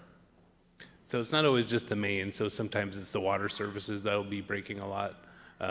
But usually when we do a service repair, we'll get down to the main, we'll see it, and we'll know how it looks from the outside is a pretty good indicator as well. So to answer your question. So not all of them have had breaks? I just want to be clear that it's not always the main that breaks. There's the service line that comes off the main to your meter to your house. Mm-hmm. And sometimes those are the main driver to get in there and replace the water system. Because in some of those cases in the southern part of the city, it was more about the water services failing than it was the actual main itself. But once you're in there, it's like putting old tires on a new car. Like you replace the system. So maybe in some of these cases, our primary objective is to replace the service line, but we will also be replacing the main at the same time. Yeah. Okay. All right, any other discussion? So a motion by Mr. Young, a second by Mr. Fantini, and Mr. Hoagland. You take the vote, please. Mr. Young? Yes. Mr. Walters? Yes. Ms. Cleveland McGrath? Yes. Ms. Moulton? Yes. Ms. Hubick? Yes. Mr. Fantini? Yes. Motion carries. Okay, next up, item 6C, contract award Chevrolet trucks purchase. Discussion item, possible action. Mr. Ludeman's already here. Mr. Ludeman.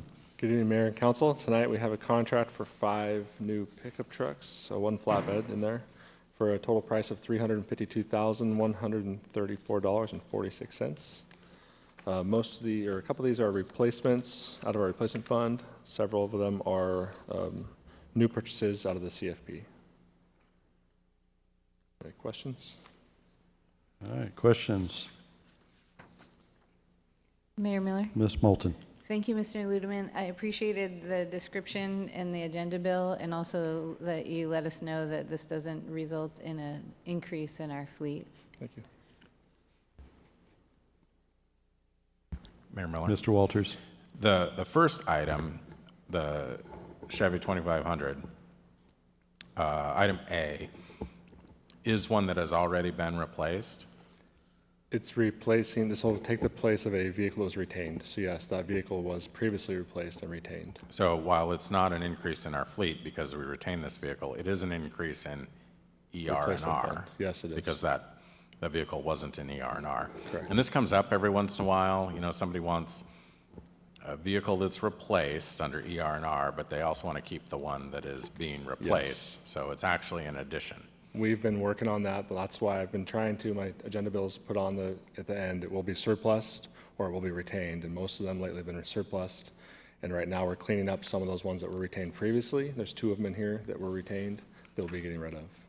So is there a good reason to ever replace a vehicle using ER and R, but also retain the vehicle that's The being replaced? biggest reason we see is budget. Like, for example, the Parks Department might have a need for another vehicle right at the time we're surplusing or replacing an older vehicle, but they don't have the budget funds to buy an additional vehicle at that point in time. Hasn't been put in the CFP, hasn't been budgeted appropriately at that point in time, so we retain one for a couple of years is the goal until we can get that in the CFP to replace or to add an additional vehicle. But then that kind of kicks the can down the road. Exactly. If it was my preference, we'd always buy an additional vehicle and not retain anything, but that costs money. Even if we buy a new vehicle, couldn't we keep the retained vehicle in ER and R so at least a rental rate is being So the paid decision in? was made years ago to take replaced vehicles out of the ER&R so that some departments didn't hold on to them to keep trying to capture more and more money and just start collecting vehicles. That happened in years past. So that was a decision we made with finance years and years ago. Okay. Any other questions? Mayor Miller? Mr. Young? No, you know, again, tonight is my night of saying thank you. So, Mr. Ludeman, you know, I've worked with you since I've been on council, and, you know, you've always brought your best foot forward. You've always been very clear about what you thought the best options for the city and the best use of funds would be. And, you know, I've always really appreciated that, and I just really wanted to take this moment to say thank you. You know, you have consistently been a good steward of funds, taxpayer funds. But, you know, again, the work that you and the teams put together to make sure that we save as much as we can, but do as well as we can. So I just really wanted to take this moment to say thank you. Thank you.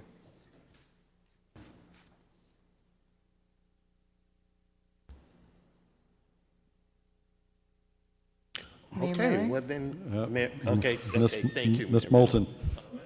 I move that City Council authorize the mayor to sign contract 25074 ERR001 with Blade Chevrolet in the amount of $352,134.46, plus vehicle excise tax, license, title, and registration fees for the purchase of 5 Chevrolet trucks. Second. Motion by Ms. Moulton, a second by Mr. Young to approve the contract as presented. Any additional discussion? Mr. Hoagland, vote please.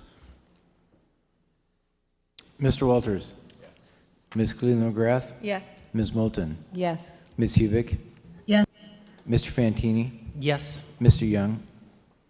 Yes. Motion carries. Thank you. Okay, next up is item 6D. This is a contract award, Microsoft Enterprise Agreement, Office 365 renewal. This is a discussion item, possible action. Ms. Shu, whenever you're ready.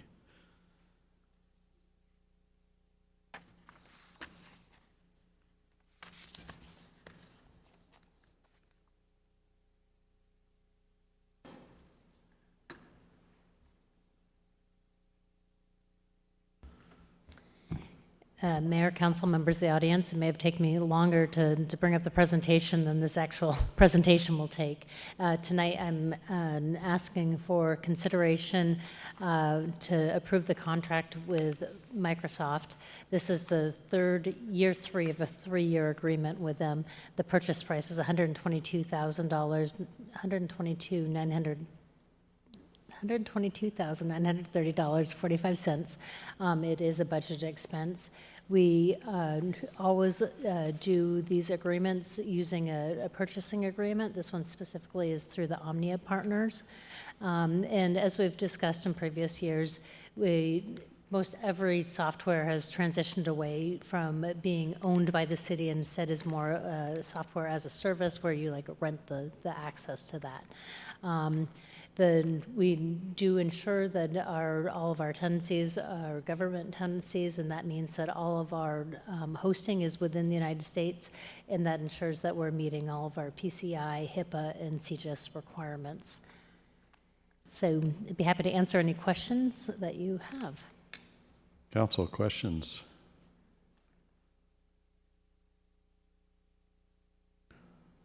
All right, motions perhaps. Mayor Miller. Ms. Cleveland McGrath. Thank you. I move that City Council authorize the mayor to sign contract 25-093-ITS-001 with SHI International Corporation in the amount of $122,930.45 for the Microsoft Enterprise Agreement Office 365 renewal. Second. Motion by Ms. Cleveland McGrath, a second by Mr. Fantini to approve the contract as presented. Any additional discussion? Mr. Hoagland, vote please. Ms. Cleveland McGrath, Yes. Ms. Moulton, Yes. Ms. Hubick, Yes. Mr. Fantini, Yes. Mr. Young, Yes. Mr. Walters. Yes. Motion carries. All right, thank you. Next is 6E, a contract modification, Marches Point Road, Water, Main, and Bike Lane Project Design. This is a discussion and possible action. Mr. Aham. And I didn't put the map in your packet, so there's one up on the screen for tonight. Before you is a contract modification in the amount of $485,500, increasing the total contract cost to $1,075,100 with Kimley Horn and Associates to proceed from 60% to 100% design of a 30-inch water main and bike lane / road improvements on West Marches Point Road. The road is currently experiencing erosion by Fidalgo Bay that will require additional design and permitting to stabilize the road in addition to the original project. The water main is important to create a looping infrastructure that limits the possibility of water interruptions at the refineries. The current water main alignment is problematic as it is mostly not accessible to water crews. It's built of 20-inch steel pipe and inside the refinery operations. Funding for the project is a capital facilities program funded directly by the refineries. And in the map here, I can't fit it all in one, but here's the alignment of the bike lane and the water line. As you go north, this is the Tommy Thompson Trail right here. Am I fading in and out of the microphone? And then this is where it just becomes a pipe project that then hooks up here. There's another pipe that goes this way. We don't have the existing pipes mapped. I'm sorry, I didn't have time to do that. But the 20-inch steel pipe that we're going to abandon goes through this field of tanks and through their property all the way down to Bartholomew, I believe that's the road. So that it's underneath that road and goes due north straight up to Texas, North Texas. All right, it looks like Mr. Aham's ready for questions. Council, questions? Mayor Miller. Mr. Walters. What are we going to achieve in terms of bike lanes along this road? Because we have touched this road a couple of times now, and we have added bike lanes in the past, and they're not much. And given the size of the trucks that roll along there, you kind of need something substantial to make you feel really good about biking along that stretch. So how much more substantial is it going to be than what we have now? So there's not much there now. It's like maybe 4 inches of after the fog line. And mind you, the Fidalgo Bay is eroding away. We're almost to the fog line in some locations on March Point Road, so we need to address that anyways for the purpose you just said there, for truck travel to the refineries. But yeah, I believe they're 3 foot or 4 foot. I don't know the detail for sure, but it's like a real bike lane that's going to come off the Tommy Thompson and go down to the March's Point Park and Ride. Okay. And are we going to have to do some shoreline armoring along there in order to protect the road? Yep. Yes, we will. So this is $1 million design. Is this going to be a $10 million project? I don't have the actual engineer's estimate at this point because the Sure, erosion of the. but like dartboard, like this seems like it's going to be fairly expensive. Do you Yeah. have a- Oh yeah. Even just the 30-inch. I mean, that's the lion's share of it is installing a 30-inch water main. So you don't have a dartboard estimate yet? I don't have an estimate now. Just that it's kind of somewhat new information. We're working through permitting and starting the design of trying to figure out how to, in the best ecological way, try to reinforce that road so it doesn't slough off into Fidalgo Bay. And the construction of this project fully funded by the refineries? I believe so. That they have their own capital facilities line in our water utility. Oh, And so it's they funded pay by it our in- water utility? Yes. But the refineries are paying into the project? They pay, I think, 100% of the project. 100% of it? Yes, Mr. Hoagland's agreeing with the, Okay. Good. That's always good. Mayor Miller, Mr. Fantini. I just had a couple of questions. So you mentioned the permits, like what do we think we'll be fine with the permits? Because I imagine since it's right along the shoreline there's probably substantial permits that we have to get. Oh, yeah. Yeah, there's the federal permit, there's the state permit, so it's the JARPA. And that's, I don't remember, it's an acronym, but it means basically everybody and their brother, from the Army Corps of Engineers to the state DNR review, or EPA, not EPA, NOAA for, salmon habitat. Anyhow, the federal agencies, and then you have the state agencies permitting, as well as you have the county and the city, because it goes both in the county and the city for SEPA and shoreline. And then, thank you. And then my other question is just pure curiosity question. So we're taking out a 20-inch, or we're abandoning a 20-inch steel, and we're going to a 30-inch.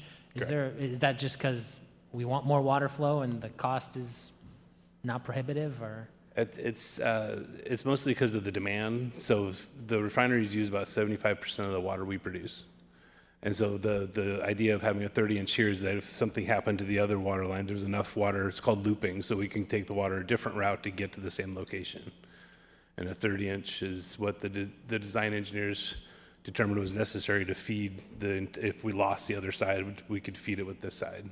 Okay. The whole refinery. And then last question would be just about the erosion. So what we're basically, just so I understand, approving is an increase so that we can get some solutions for the erosion problem? So it's a bit more of an increase than we would have came. So the original contract you already executed was a 60% design. And so we needed to get to 100% anyways, but the complication with the road being washed into Fidalgo Bay has increased the amount that we need to get to 100% design. Okay, thank you. Other questions?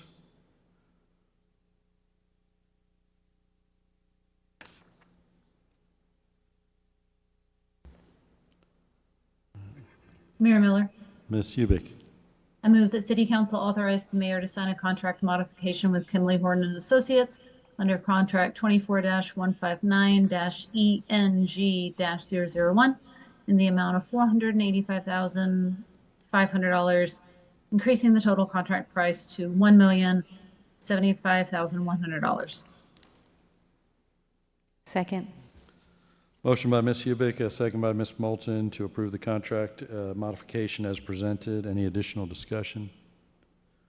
Mr. Hoagland, vote please. Ms. Moulton? Yes. Ms. Hubick? Yes. Mr. Fantini? Yes. Mr. Young? Yes. Mr. Walters? Yes. Ms. Cleveland McGrath? Yes. Motion carries. Okay, final item on the agenda is item 6F. It's an ordinance Ordinance 4097, adopting AMC Chapter 10.14 regarding temporary street closures and restrictions. It's a discussion item with possible action, although Ms. Swetnam will let us know about the action. Ms. Swetnam. Thank you, Mayor Miller and council and members of the audience. So tonight in your packet is a proposed ordinance 4097 that would allow for delegation of authority to temporarily close or restrict streets under certain circumstances. So the background, last week, council was asked to approve and adopted a resolution closing an area of our avenue to parking to allow for a heavy haul to come through town. And there are going to be a number of these heavy hauls, which raised the question about how do we address necessary street closures without the necessarily having to come to council every time. So council has the authority to close streets, but as I said, these heavy hauls have highlighted the need to close them during transports, and it can be challenging to obtain council approval when streets need to be closed on a quicker turnaround than a council meeting agenda. So the street closures the mechanism for closing the streets that's adjusted in the agenda would allow the police to clear vehicles in an area to avoid accidents and threats to life, property, and the environment. And then adding penalties and the ability to tow without notice actually allows for enforcement, and it allows police to go in and clear the area when necessary. So the proposed ordinance would create a new chapter 1014 in the vehicles and traffic title of the code. And the drafted ordinance would allow for delegation of authority to close streets in kind of the following buckets. So up to 6 hours, any full-time employee could close a street as proposed to protect life, property, or the environment in the circumstance of an emergency, which is, there's some examples in the ordinance that identify things like a fire, if there was some imminent threat to life or safety. Up to 24 hours, the city engineer could close a street in less than an emergency circumstance, but still when justified to protect life, property, or the environment. Up to 72 hours, the mayor, public works director, fire chief, or police chief could close streets. Again, not necessarily in an emergency, but when necessary to protect life, property, or environment. This is kind of the relevant section here because we're seeing these transports happen more frequently when the city doesn't necessarily get, a week or 2 weeks advance notice of what the schedule is.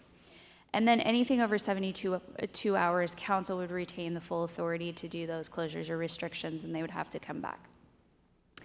So we also identified what the notice would need to look like. So Public Works, as proposed, would provide that notice. It seems as though it's important for that to come from the city and not allow a third party who's trying to do a transport to accomplish that notice. The signs that the requirements for signs that we put in the ordinance are that they be up at least 24 hours in advance, 4 signs on each side of every street block, and that the signs must provide the time frame during which the closure or restriction will happen.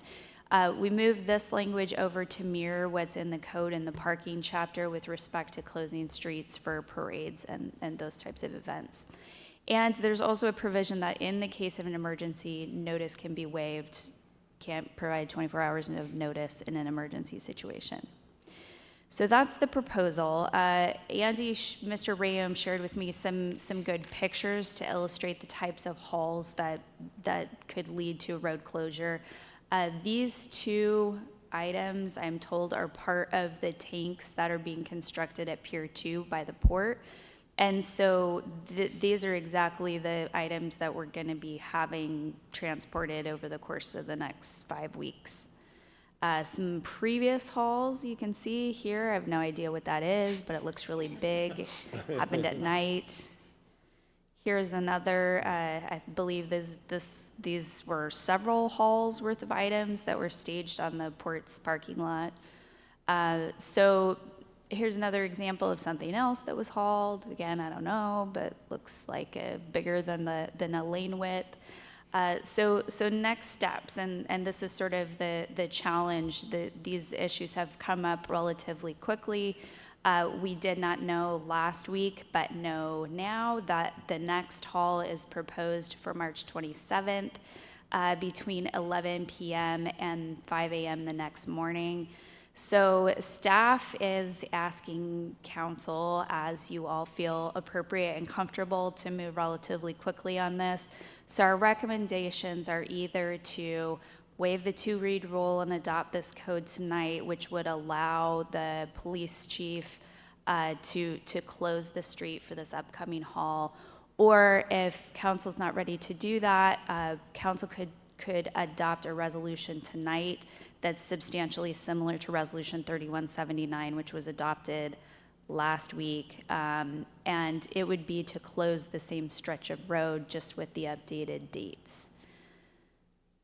So that is the information that I have to present. I'm happy to answer questions. Mr. Rayum is here, and Chief Floyd is here as well.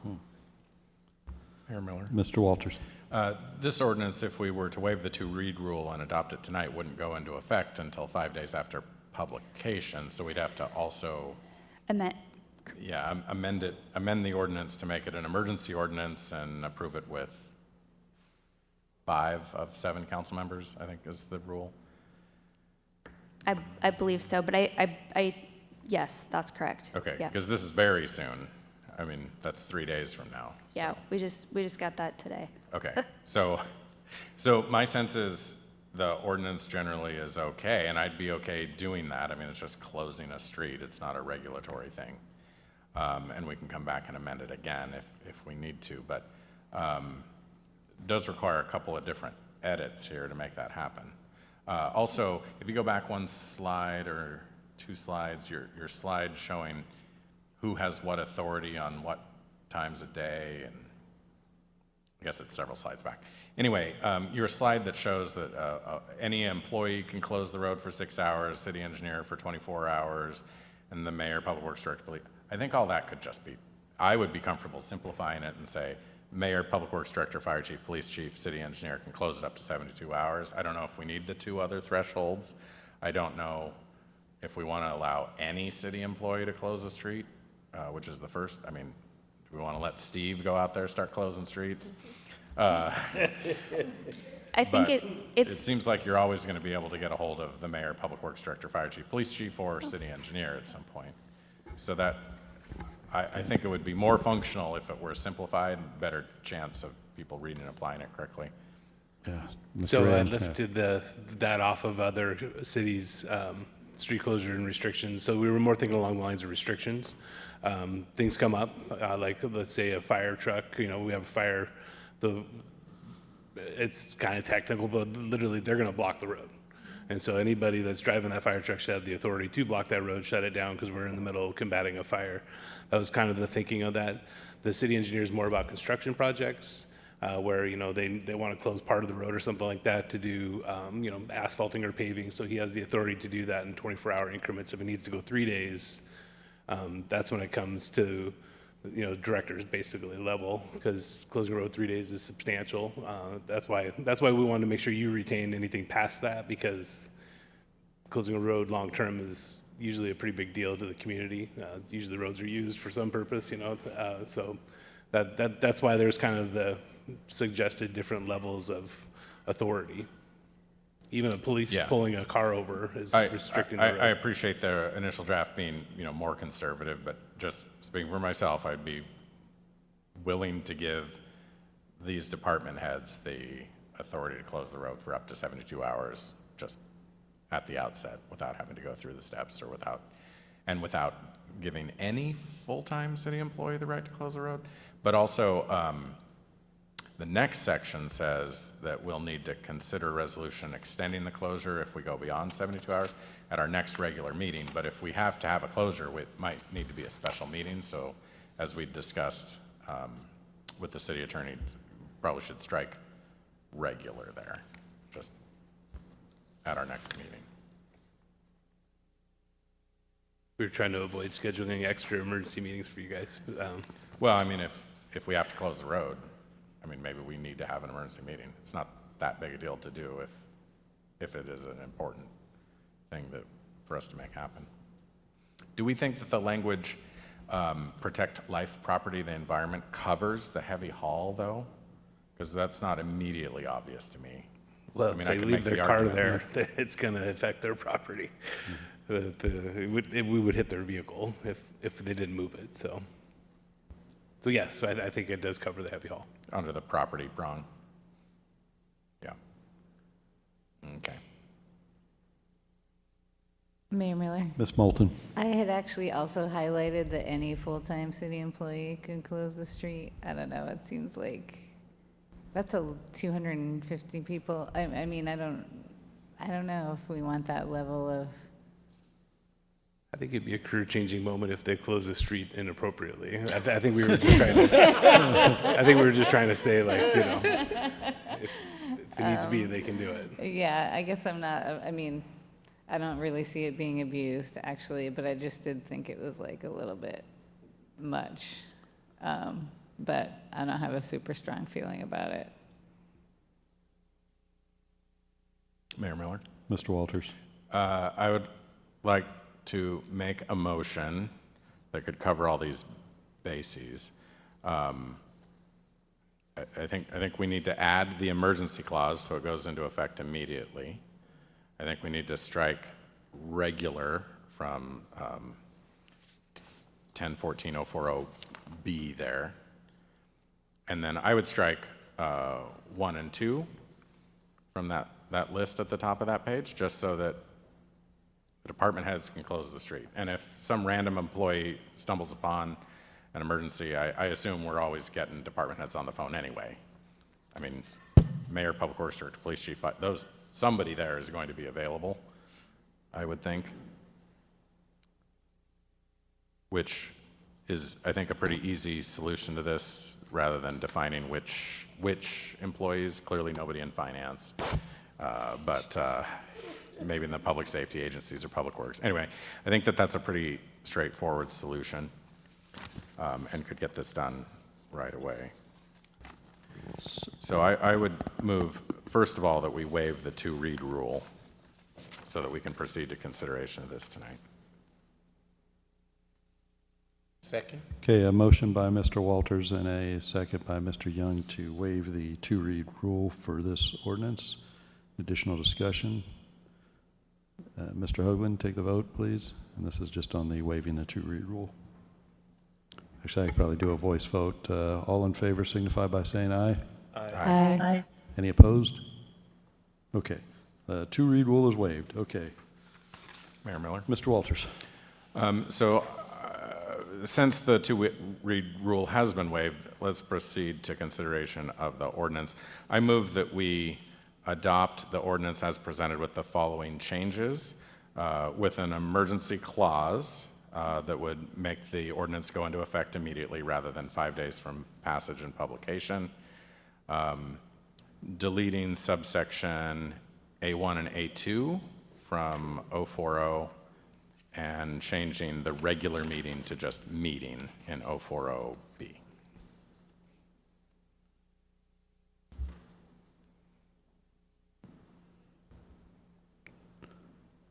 I'm waiting for a second. Second. Okay.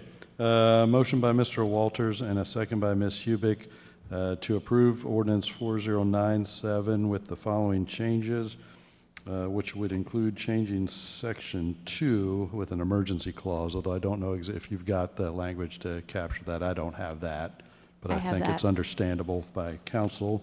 And deleting 1 and 2 from the delegated authority under A, 1 and 2, deleting 1 and 2, and under B, striking the word regular. Everybody got that one? Okay. Any additional discussion? All right, now I'll have you. Mayor Miller? Ms. Cleland McGrath. Just so that I'm getting this,